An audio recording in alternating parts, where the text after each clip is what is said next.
Welcome to Business Chats with Debbie, where we talk to small businesses about their stories. I'm your host, Debbie Warburton, and today I've got Amanda from Children's Hospice South. I want to say what Cornwall Hospice, but it's not. It's Children's Hospice South. It is. And I wrote that this morning, then crossed it out. Again. Can we? No, I like the mistakes. Sorry. Keep this in it as well. I make countless mistakes, me. Sorry about that. We're going to keep going, okay? How's your work? As I was, right, okay, we'll go back again. This is going to be about 20 minutes long, this podcast. So you've got 3 sites. I've written them down, so don't forget what they are. You obviously, the main one for us, obviously being Cornwall, is Little Harbour. That's right, yeah. And then you've got Little Bridge House in Devon, and you've got Charlton Farm in Somerset. Yeah. Yeah. So you do all the you don't do all the fundraising. You're on the fundraising team because you've got that many on the fundraising team. I know. So yeah, we are based at Little Harbour in St Austell.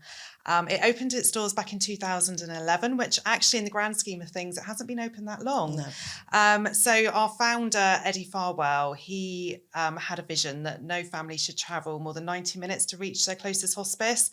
So of course, from down in Penzance, going up to Little Bridge House in Barnstaple, which opened in the late 90s, was such a long way. So to have a hospice in Cornwall is so important.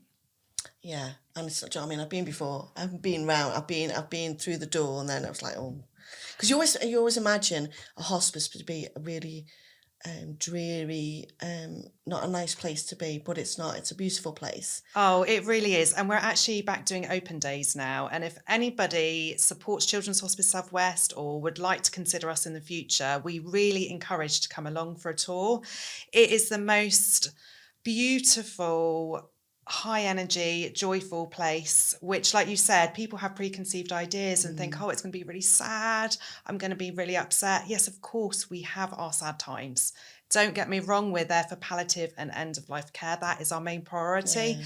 But actually, children can come to us from point of diagnosis. So we get to know our children for sometimes a number of years. Really hard. Oh, God, that's hard. Do you know what I mean? It's like there for the grace of God go I. Do you know what I mean? I've got 2 healthy children. And the mere thought of anything happening to them as any parent is your worst nightmare, isn't it? It is. And, we are looking after 131 children just in Little Harbour. So we are supporting the whole family. And like you said, for any parent, any auntie and any grandparent, it is a worst nightmare to think that a child in your family has been diagnosed with a life-limiting illness. And that really means that a child isn't expected to live to adulthood. So for us, our children can come for a number of years. So we do a lot of resilience breaks.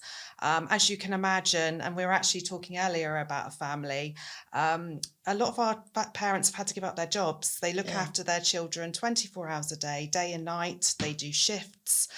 They've got very complex conditions and medical needs for a lot of our children. So when they come into the hospice, it's a time for our families to hand over that medical care. Yeah. They can be mum and dad again. They don't have to be the doctor, the nurse, the carer.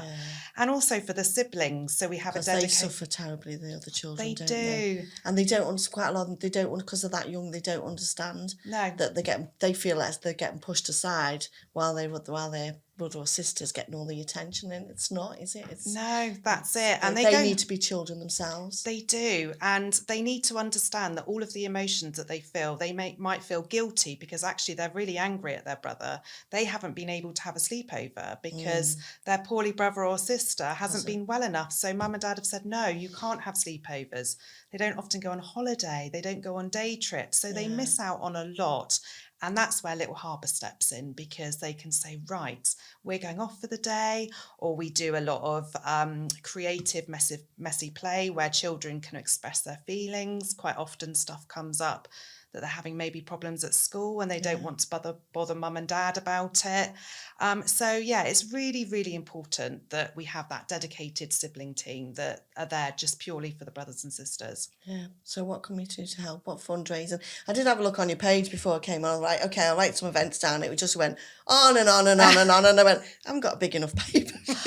I Because you just had know. the rainbow run Oh, that was absolutely incredible. And and the weather was lovely. the weather was lovely. We had nearly 1,300 participants take place, which is fantastic because it was increased from last year. And I actually spoke to Kylie this morning, and she's confirmed that we've raised an incredible £70,000, which is fantastic, just yeah. fantastic. Which goes nowhere, does it really, in the hospice running costs and everything Wow, else? yeah, it does It cost. goes a long way. It goes a long It way, doesn't in but the yeah, it context. costs £3 million to run Little Harbour a Every year. year. And for our 3 hospices, it's over £11 million. So it is a lot of money, and we get that from a variety of places. So our CHSW events like the Rainbow Run, we've got our Ride for Precious Lives event coming up in July, but it's also businesses. So businesses can get involved with our business club. That's £300 a year. I know, I signed up for that. You I was did. You at are a Weybridge member. with Alice, and she was telling me this heartbreaking story about a family who, it was Christmas, and the child they weren't expecting them to survive overnight. And what did they want to do? Well, we just want to put our Christmas pajamas on and get in bed and watch a movie, and that's how he passed away. And I was like, oh my God! And I was on the phone because I've got to join, and I didn't. And that story pushed me over the edge because I was like, oh my God! And I joined. And for £300 a year, it's £300 a year, isn't Yes, it? yeah. It's nothing in the context of my business. Yeah. But in the context of everybody put £300, it's a lot of money you can raise just from the business club alone. It really is, yeah. And, it's our most inspiring families. It's what drives me every single day to go out and fundraising, hearing those stories. And there are so many of those stories. If anybody's interested in finding out more, do go on our website. It's www.chsw.org.uk. And there's the most incredible children, and they inspire us every day, how they go through life with a really, really positive attitude, a lot of our children and families. And They that put is us the adults to shame inspiration. sometimes, don't they? They do. They really do. And as I was saying, children can come from point of diagnosis. So we get to know our children and families sometimes for a number of years. So we get to see, and them grow. And the medical services just get better and better every year. So thankfully, our children do benefit from that. But if businesses want to get involved, there's our business club. They could choose us as their charity of the year, and we will support them. We've got lots of initiatives. We've got our £50 challenge, which is great fun. We give a business £50 and they get to spend that on whatever they like. Food is absolutely brilliant. So we have companies that do bacon breakfasts, bacon butties, car washes, all sorts of things. So do get in touch if a business wants to support, or anybody in the community. So we've got our cream tea coming up on National Cream Tea Day, which is next Friday. I love a cream tea. Obviously, jam first. Had to get that in. But that's a great way. You can do that in the workplace. You can do that with friends, family. And obviously the weather is amazing at the moment. So a cream tea in the garden is a great way of raising money. Raising money, yes. And, we've talked about the big amounts of money, but actually every penny does count. Yeah.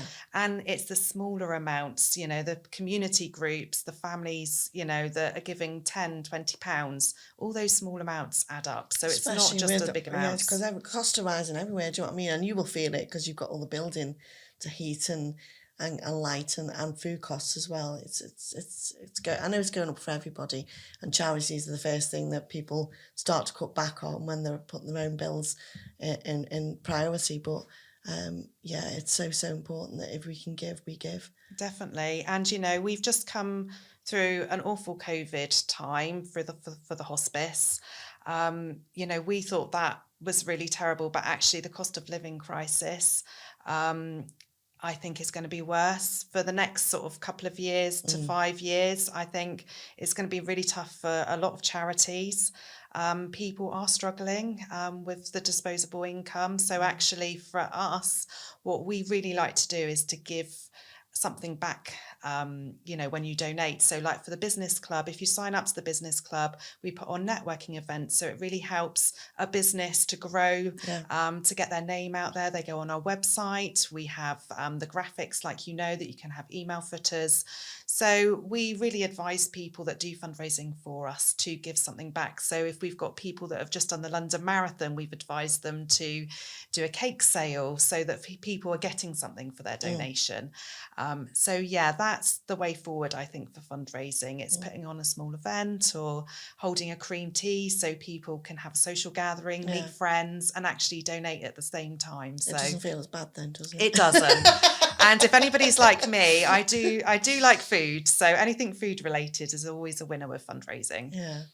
Well, thank you so much for coming in today. It's been lovely seeing you. I know we keep meeting each other at other various networking events, but it's nice because you don't get any support from the government at all, do you? You've got to raise. Well, we get a very small amount. percentage. It's about around between 14 and 17%. So it's a very, very small percentage. But if people haven't got money to give, a really great way to support us is to go onto our social media pages, like and share our Facebook, Instagram, follow me on LinkedIn. We share lots of inspiring stories, and actually just raising the awareness by doing that for us is a huge help. So even if you can't afford to give us a donation, that would be an amazing help. So thank you very much. Thank you. See you next time. So thank you guys for joining in today, and I'll see you on the next podcast. Bye-bye.